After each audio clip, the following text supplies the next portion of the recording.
ದೇವರಿಗೆ ಸ್ತೋತ್ರ. ಈ ಸಮಯದಲ್ಲಿ ನಾವು ಶುದ್ಧತೆಯ ಕುರಿತಾಗಿ, ಶುದ್ಧೀಕರಣದ ಕುರಿತಾಗಿ ದೇವರ ವಾಕ್ಯವನ್ನ ಧ್ಯಾನ ಮಾಡ್ಲಿಕ್ಕಿದ್ದೇವೆ. ಯಾಕೆಂತಂದ್ರೆ ನಮ್ಮ ಜೀವನದಲ್ಲಿ ದೊಡ್ಡ ಸಮಸ್ಯೆ ಏನಂದ್ರೆ ಅದು ಹೊರಗಿನ ಅಶುದ್ಧತೆ ಅಲ್ಲ, ಬದಲಾಗಿ ನಮ್ಮ ಒಳಗಿನ ಹೃದಯದ ಅಶುದ್ಧತೆಯಾಗಿದೆ. ಮಾನವನು ತನ್ನ ದೇಹವನ್ನ ನೀರಿನಿಂದ ತೊಳಿತಾರೆ, ಆದರೆ ಹೃದಯವನ್ನ ತೊಳೆಯುವಂಥದ್ದು ದೇವರಿಂದಲೇ. ಹೃದಯದ ಶುದ್ಧೀಕರಣ ದೇವರಿಂದಲೇ ಸಾಧ್ಯ. ದೇವರಿಂದ ಅಲ್ಲದೆ ನಮ್ಮಿಂದ ಹೃದಯವನ್ನು ಶುದ್ಧೀಕರಿಸಲು ಸಾಧ್ಯವಿಲ್ಲ. ಆದ್ದರಿಂದ ನಮ್ಮ ಹೃದಯದ ಶುದ್ಧೀಕರಣ ಮುಖ್ಯವಾಗಿದೆ. ಪಾಪ ನಿಧಾನವಾಗಿ ನಮ್ಮ ಮನಸ್ಸನ್ನು ಅದು ಕತ್ತಲೆಯೆಡೆಗೆ ನಡೆಸ್ತದೆ, ಕತ್ತಲಾಗಿಸ್ತದೆ.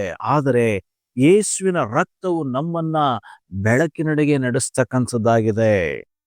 ದೇವರ ವಾಕ್ಯವನ್ನು ಕೇಳಿದಾಗ ನಮ್ಮ ಆಲೋಚನೆಗಳು ಬದಲಾಗ್ತದೆ. ನಮ್ಮ ಆಲೋಚನೆಗಳು ಬದಲಾದ್ರೆ ನಮ್ಮ ಜೀವನ ಬದಲಾಗ್ತದೆ. ಆದುದರಿಂದ ಪ್ರತಿನಿತ್ಯ ದೇವರ ಬಳಿಗೆ ಬಂದು ಹೇಳೋಣ, ಪ್ರಭುವೇ ನನ್ನ ಹೃದಯವನ್ನ ಶುದ್ಧಿಪಡಿಸು ಎಂಬುದಾಗಿ.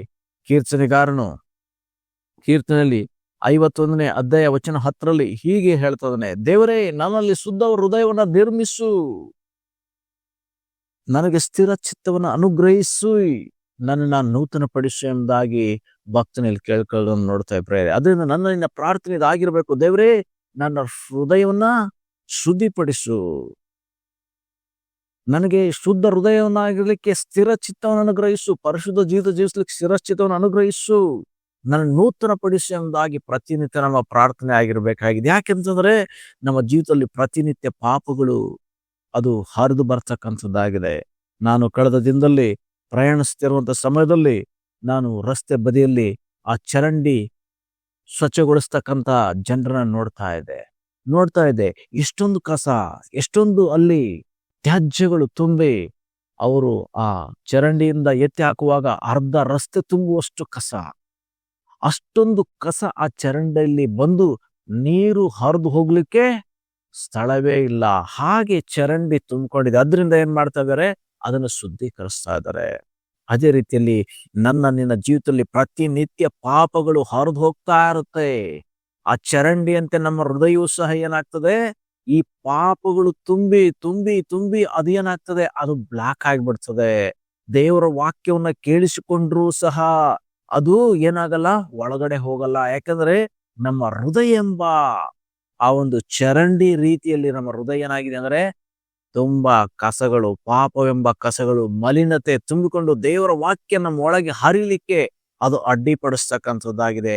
ಯಾಕೆ ನಮ್ಮ ಹೃದಯವನ್ನು ಶುದ್ಧೀಕರಿಸಬೇಕಾಗಿ ಎಂದು ನೋಡುವಾಗ ಪ್ರತಿನಿತ್ಯ ನಮಗೆ ಪಾಪದ ಯೋಚನೆಗಳು, ಪಾಪದ ಕಾರ್ಯಗಳು, ಸೈತಾನ್ ಏನ್ ಮಾಡ್ತಾನೆ, ತರ್ತಕ್ಕಂಥವನಾಗಿದ್ದಾನೆ. ಪಾಪದ ಯೋಚನೆಗಳು ಬರುತ್ತೆ ಎಲ್ಲರಿಗೂ, ಆದ್ರೆ ಆ ಪಾಪದ ಯೋಚನೆಯಲ್ಲಿ ನಿಲ್ಬಾರ್ದು. ಆ ಪಾಪದ ಯೋಚನೆ ನಮ್ಮ ಒಳಗೆ ನಿಲ್ಬಾರ್ದು, ಅದು ಪಾಸ್ ಆಗಿ ಹೋಗ್ತಾ ಇರಬೇಕು.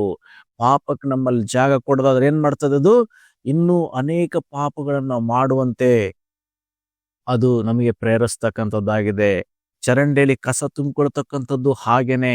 ಮೊದಲು ಸ್ವಲ್ಪ ಸ್ವಲ್ಪ ಕಸವಾಗಿ ಅದು ಶೇಖರಣೆಗೊಂಡು ಹಾಗೆ ಏನ್ ಮಾಡ್ತದೆ, ಅಲ್ಲಿ ಹರಿದು ಬರ್ತಕ್ಕಂಥ ಎಲ್ಲಾ ಕಸವನ್ನ ಅಲ್ಲೇ ತಡೆದಿಟ್ಕೊಂಡು ಏನ್ ಮಾಡ್ತದೆ, ಇಡೀ ಚರಂಡಿಯನ್ನೇ ಅದು ಬ್ಲಾಕ್ ಮಾಡ್ತಕ್ಕಂಥದ್ದಾಗಿದೆ. ಹಾಗೆ ನಿನ್ನ ಜೀವಿತವೂ ಸಹ ಅಷ್ಟೇನೆ.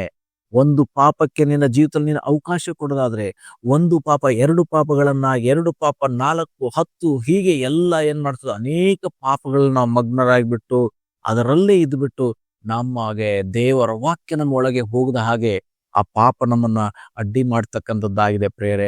ಅದರಿಂದ ಪ್ರತಿಯೊಬ್ಬೊಬ್ಬರು ಪ್ರತಿನಿತ್ಯ ನಮ್ಮ ಹೃದಯದ ಶುದ್ಧೀಕರಣದ ಕಡೆ ಗಮನ ಹರಿಸ್ಬೇಕು. ನಮ್ಮಿರ್ತಕ್ಕಂಥ ಪಾಪವನ್ನ ನಿತ್ಯವೂ ನಾವು ತೊಳೆದುಕೊಳ್ಬೇಕಾಗಿದೆ.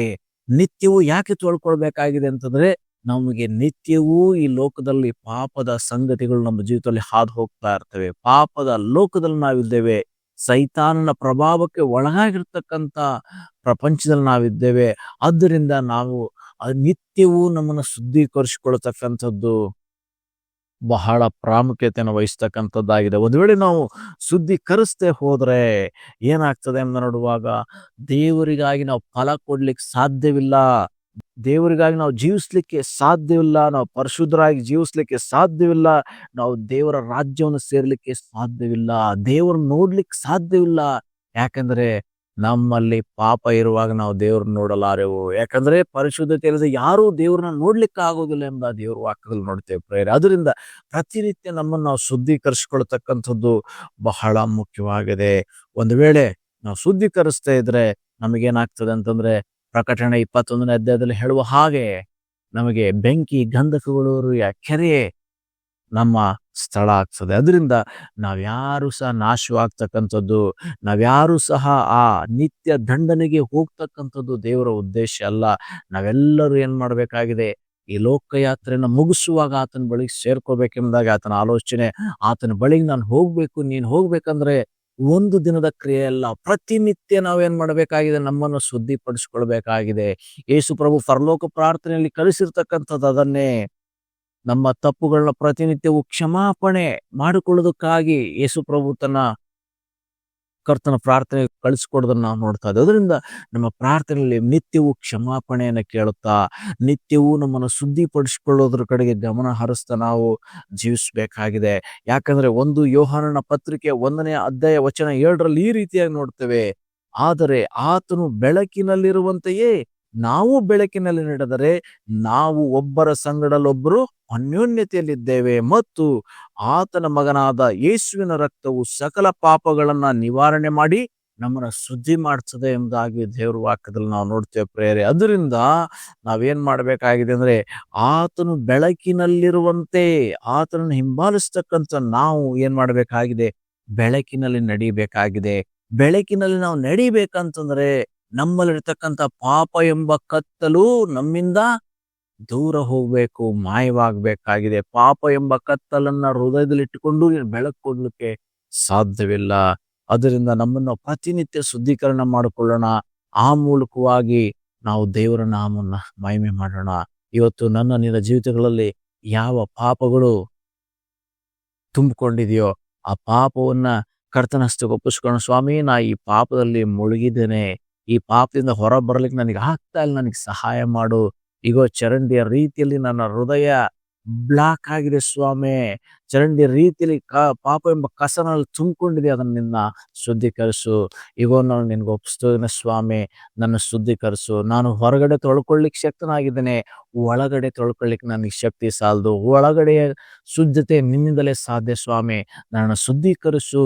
ನನ್ನ ಹೃದಯದಲ್ಲಿ ನಿನ್ನ ಬಾಯಿ ಎಂಬುದಾಗಿ ಕರ್ತನ ಹಸ್ತಕ್ಕೆ ನಮ್ಮನ್ನ ಒಪ್ಪಿಸ್ಕೊಟ್ಟು ಪ್ರಾರ್ಥಿಸೋಣ. ಕರ್ತನೇ, ಈ ಸಮಯಕ್ಕಾಗಿ ಸ್ತೋತ್ರ. ಯಾರೆಲ್ಲ ತಮ್ಮ ಜೀವಿತಗಳಲ್ಲಿ ಶುದ್ಧೀಕರಣವನ್ನು ಎದುರು ನೋಡ್ತಾ ಇದ್ದಾರೋ ಆ ಪ್ರಿಯ ಸಹೋದರ ಸಹೋದರಿಗಾಗಿ ಸ್ತೋತ್ರ ಮಾಡುತ್ತೇನೆ. ಈಗ ಸ್ವಾಮಿ, ಶುದ್ಧೀಕರಣಕ್ಕಾಗಿ ಆಲೋಚಿಸ್ತಕ್ಕಂಥ ಇವ್ರನ್ನ ಆಶೀರ್ವಾದ ಮಾಡು. ಈ ಆಲೋಚನೆ ನಿಂದಲೇ ಆಗಿದೆ ಸ್ವಾಮಿ. ಇವರೆಲ್ಲರೂ ದಿನ ತಮ್ಮನ್ನು ತಾವು ಕರ್ತನೇ ನಿನ್ನ ಹಸ್ತಕ್ಕೆ ಒಪ್ಪಿಸಿಕೊಳ್ಳೋದ್ರ ಮೂಲಕವಾಗಿ ನಿನ್ನಿಂದ ಶುದ್ಧೀಕರಣ ಹೊಂದಿಕೊಂಡವರಾಗಿ ನಿನಗಾಗಿ ಭಕ್ತಿಯಲ್ಲಿ ನಡೆಯುವಂತೆ ಕೃಪೆ ಮಾಡು.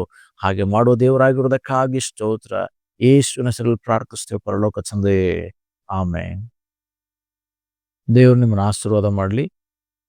ಇಲ್ಲಿವರೆಗೆ ನಮ್ಮ ಚಾನಲ್ನ ನೀವು ಸಬ್ಸ್ಕ್ರೈಬ್ ಮಾಡಿಲ್ಲ ಅಂದ್ರೆ ಹಿಂದೆ ಸಬ್ಸ್ಕ್ರೈಬ್ ಮಾಡಿಕೊಳ್ಳಿ. ಹಾಗೂ ದೇವರ ಸೇವೆಗೆ ನೀವು ಬೆಂಬಲಿಸಿ ಅನೇಕರಿಗೆ ಈ ಸಂದೇಶಗಳನ್ನ ಶೇರ್ ಮಾಡಿಕೊಳ್ಳೋದ್ರ ಮೂಲಕ ದೇವರ ಸೇವೆಯಲ್ಲಿ ನೀವು ಸಹ ಪಾಲು ತೆಗೆದುಕೊಳ್ಳಬೇಕಾಗಿ ಕೇಳ್ಕೊಳ್ತೇನೆ.